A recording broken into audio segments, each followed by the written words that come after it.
Учурда күйүүчү майдын баасы күн санап жогорулуунун үстүндө. Бүгүнкү күндө 1 литр бензиндин баасы 44-45 сомдо чапчып, мындан жарым жыл мурункуга салыштырмалуу орточо 12 сомго кымбаттады. Күйүүчү майга болгон баанын кымбатташы элдин жашоосун мындан дагы оорлотушу мүмкүн. Кайсы тармакта кандай чыгым болбосун, айланып келип, күйүүчү майдын баасына көз каранды. Алсак, жакынкы күндөрү айыл чарба жана курулуш иштери акырындан башталат.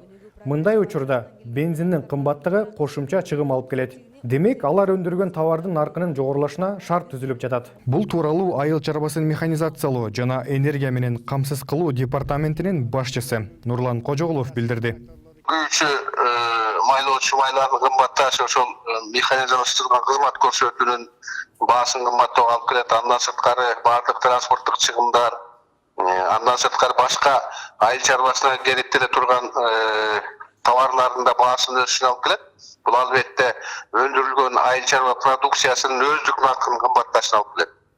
Анан эгерде өздүк наркы кымбат болсо, дыйкандар дагы ошол сатып өткөрүүдө ошол өзүнүн наркынан жогорулатып, баягы өзүнүн пайдасын кошуп сатууга аракет кылышат. Бул албетте ошол республика боюнча азык-түлүк товарында, азык-түлүк базарында ошо продуктлардын баасын кымбатташына сөзсүз түрдө алып келет. Бул албетте өзүнүн таасирин тийгизет.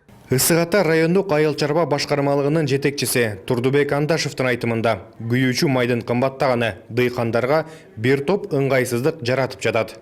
Биздин Ысык Ата району боюнча 27 000 гектар жер жаздык айдашыбыз керек да быйыл. 27 000 гектарга, конечно, бир топ күйүүчү май талап кылынат. Мынау акыркы күндөрү, акыркы айларда кескин түрдө көтөрүлүп кеткендер, баасынын көтөрүлүп кетиши дыйкандардын жазгы тарыхчылык иштерин уюштурууга албетте тоскоолдук болуп атат. Бирок эми айла жок, эмне кылабыз? Айдаш керек, себиш керек. Бул, конечно, кыйынчылык болот, өстүргөн өсүмдүктүн өздүк наркы жогорулай берет да. Дыйканга кыйын эле болуп атат.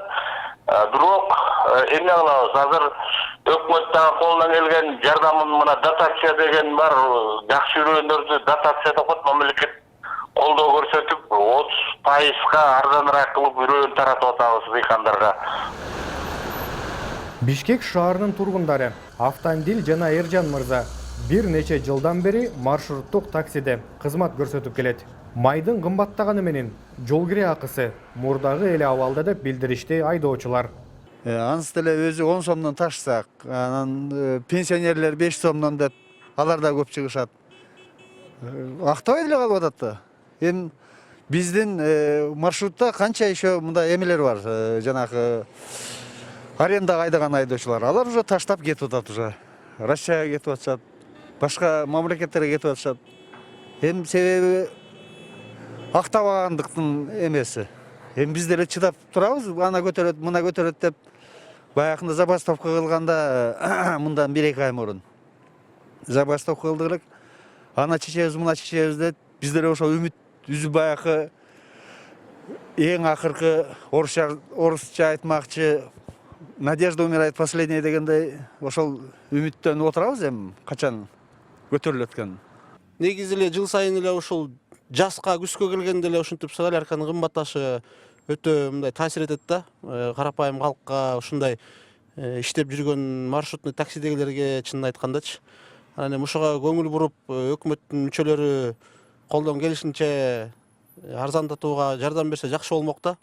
Жол кирен баасы 10 сом болсо, күнүгө 30 тыйындан 40 тыйындан күнүгө кошулат. Эртең менен 30 тыйын кошсо, кечинде 40 тыйын кошкон күндөр болуп атат. Солярканын баасы күндөн күнгө өсүп, иштегенге чынын айтканда кыйын эле болуп атат да. Муңай заттын баасы кескин өсүп жатканы менен өлкө аймагына каттаган такси кызматкерлеринин тапкан акчасы автоунаасын оңдоодон жана ага куюлчу күйүүчү майдан артпайт. Жол кире акысын кымбаттатса, бул нерсени карапайым эл көтөрө албайт. Бирок муңай зат мындан ары дагы кымбаттай берсе, аргасыздан жол кирени көтөрөбүз дейт айдоочулар. Бензиндин кымбаттаганы элге кыйын эле болуп атат негизи. Мисалга, Казакстанда өзүбүздө бизден Кыргызстандан разница 10 сом болуп атат, туурабы? А бул жерде 42 сом. Мен Лейлекке каттайм. Лейлекте 48 сом болуп атат бензин. разницасын карасаңар, элге кыйын эле, анан жол кире эл көтөрө албайт. Кымбаттатканга бизге шарт жок андай. Машина көп. Ama birliktekiler bilmem emne kılıp oturат. İşte elbet atko deyim. Ona doğru ki salerka benzinin kımbatlığına baylanıştı. Doğru ki el gedele valitellerge kıyınlıp kaldı. Murun kudayla bağımenen atta otas. Aktavay var atatmıyor. Günden gayıltiğinden kımbatta duruyor. 43-44'e çıkıp gitti. Şöyle valitellerge kımbat tağanı orduk yarat otat. Sapçastan sırtkarı günü getken salerkasına ele getip kalatat. Şentövüsteki tıyınığız. Men bolsa taksavat etem, atbasıgaçı, anan nasıl benzin kıyın ele olup atat bizgeç. Hazır elde akça degen yok. Elde kıyın alıp atat elde hazır. Pensiyası karıstan karıska, kreditin kreditke yetip biz özüstü bağını götür albaytaz. Бұл эми бензин кымбаттаган эл келетет. Продукты кымбаттайт. Тияк буяк бүт эле кымбаттайт, бүт эле. Баары любой эме перевозкага байланыштуу да. Товар болобу, продукты болобу кымбаттайт. Элге кыйын. Биз деле мына таксовать эткенге бизге деле кыйын болуп атат. Же бааны көтөрө албайбыз. Бааны көтөрөлү десек эл карапайым. Акчалары жок. Кыйын эле да негизи өкмөт сыяктуу бир карап койсо жакшы болот эле да. Бензин жакты карап койсо. Эгерде 2020 жылдын октябрь айынын ортосунда Бишкектеги май куюучу бекеттеринде 1 литр А80 үлгүсүндөгү бензин 30 сом, А92 үлгүсүндөгү бензин 32 сом 33 тыйына түшсө, учурда бул суммага 700 грамм өлчөмдөгү бензинди сатып алууга мүмкүн. Кыргызстанда күйүүчү май менен камсыз кылган бирин-экин ишканалар жума сайын 60-80 тыйындан жогорулатып олтуруп, акыркы 3 ай ичинде мурдага караганда 7-8 сомго кымбаттатышты. Нефтетрейдерлер ассоциациясынын башчысы Канатбек Яшатов күйүүчү майдын баасынын өсүшү Орусиядагы Моңайзат ишканасынын баасына байланыштуу деп билдирди.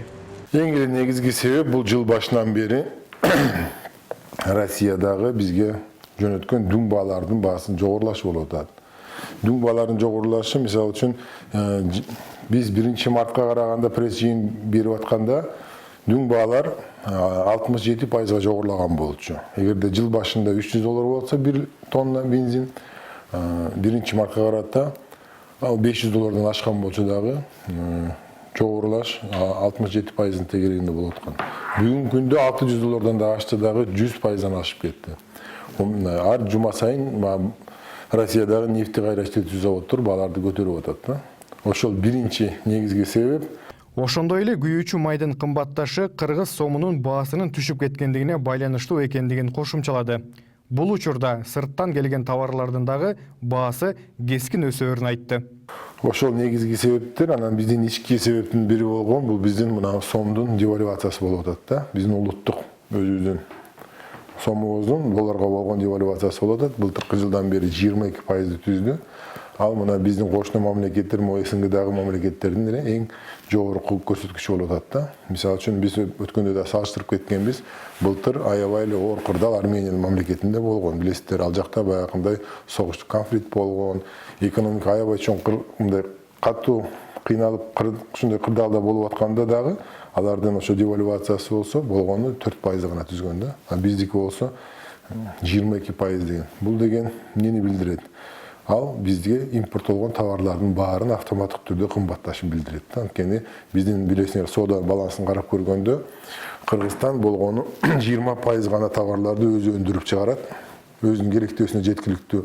Ал эми калган 80% товарларды болсо сырттан сатып алат. Ошо импорттолгон товардын баары автоматтык түрдө кымбаттайт девальвация болгондо. Анткени сомдун наркы түшөт. Ал эми баардык дүйнө жүзү боюнча сооданын баары доллар менен болуп атат да. Ошого жараша ал дагы бир көйгөй түзүп, мына бензин жогорулашында дагы бир 5-6 сом ошол сомдун девальвациясы түзүп атат. Ал эми өлкөдөгү күйүүчү майдын запасы алдыңкы 1-1,5 айга жетерин айтып, бул үчүн тийиштүү шарттар көрүлүп жаткандыгын белгиледи. Эми 1,5 айлык запастар бар, өзгөлтүксүз эле келип атат. Бирок бүгүнкү күндө айтып атканга Россия мамлекетинде дагы кичине тартыштык болгондуктан баягы чоң көлөмдөгү партияларды биздин мунай сатуучулар ала албай жатат да бүгүнкү күндө. Анткени өзүңөр билесиңер, экспортная привлекательность деп коет.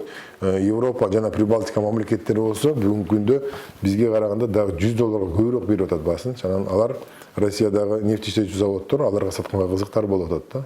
Ошондуктан бизге көп чоң көлөмдөгү контракттар түзүлбөй анча-мынча гана баягы немелерди алып атат, бирок алар үзгүлтүксүз эле келип атат бүгүнкү күндө Кыргызстанга. Андан сырткары Канатбек Яшатовдун айтымында ташылып келген күйүүчү майдын үстүнө эң аз дегени 1 сомдон кошкон күндө дагы жакынкы убакта күйүүчү майдын баасы 50-51 сомго чейин көтөрүлөрүн кошумчалады. Биз айтып атабыз го, бул жерге алып келип туруп эле эң эле арзан баягы ошо ташып келип, баягы үстүнө баягы кирешенде эле баягы көп болсо 1 сом тегерегинде коюп сатканда деле 51-50 сом тегерегинде болушу мүмкүн да бааларчы. Дагы эле жогорулайт.